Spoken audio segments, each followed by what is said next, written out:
Hi, everyone. My name's Andrew Delernia, and I'll be your instructor this semester for STAT 323, Predictive Analytics.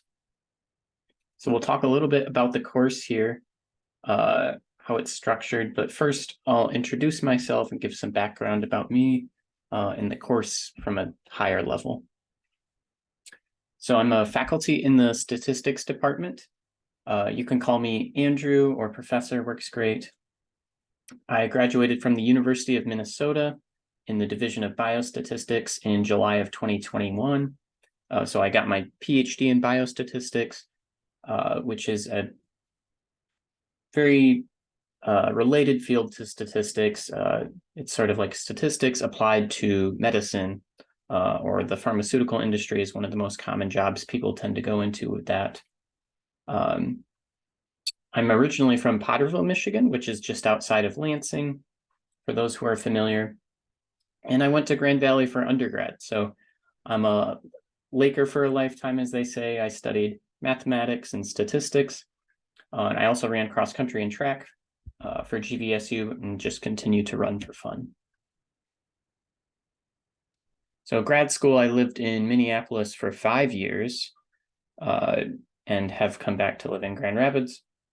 But Minneapolis was a beautiful place. Here's a picture I like to show. Sometimes it seems like Minnesota is this Arctic landscape when you think about it, but somewhat similar to Michigan, actually. And in the summertime, it can be very beautiful like this.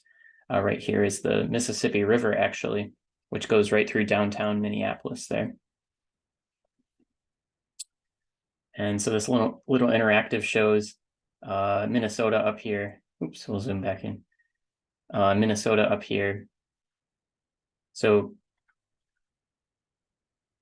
I didn't know this before I moved to Minnesota from Michigan, but evidently the Mississippi River starts all the way in northern Minnesota and goes down through the Twin Cities over here before it keeps going down the country here. So that's kind of an interesting fact about Minnesota, is that's where the Mississippi River starts.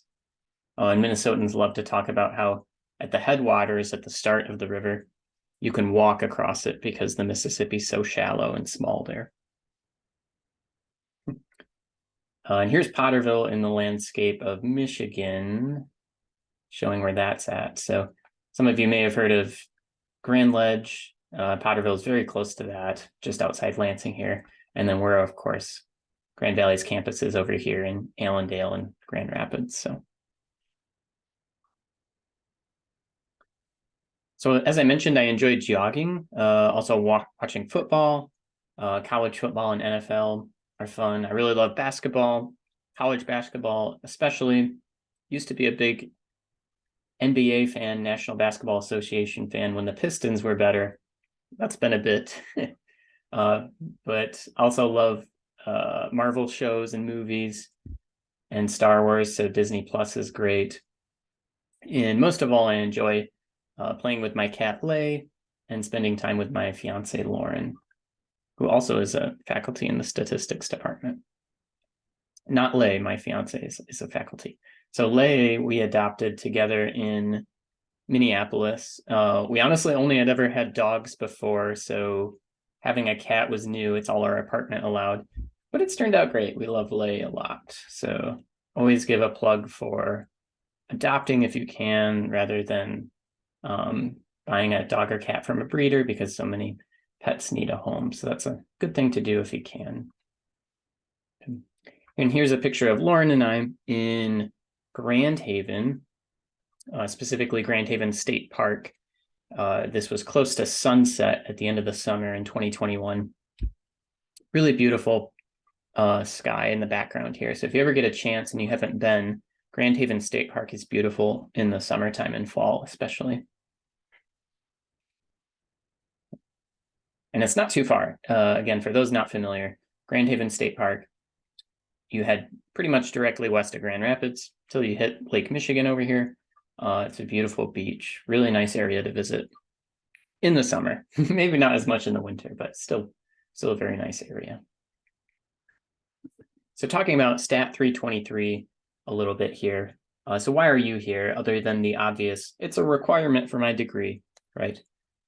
So in addition to that, maybe you want to gain some experience programming in the language R, or you want to learn how to just generally analyze data, model data, and conduct predictive modeling in a very applied context. Okay. So we're going to be learning those things in those types of areas this semester by specifically looking at how we can effectively use and calculate descriptive statistics to describe a data set, how we can conduct exploratory data analysis, so create useful data visualizations and summarize a data set in an efficient manner, and how we can conduct predictive modeling, so forecasting things that have yet to occur, describing relationships between variables using linear models and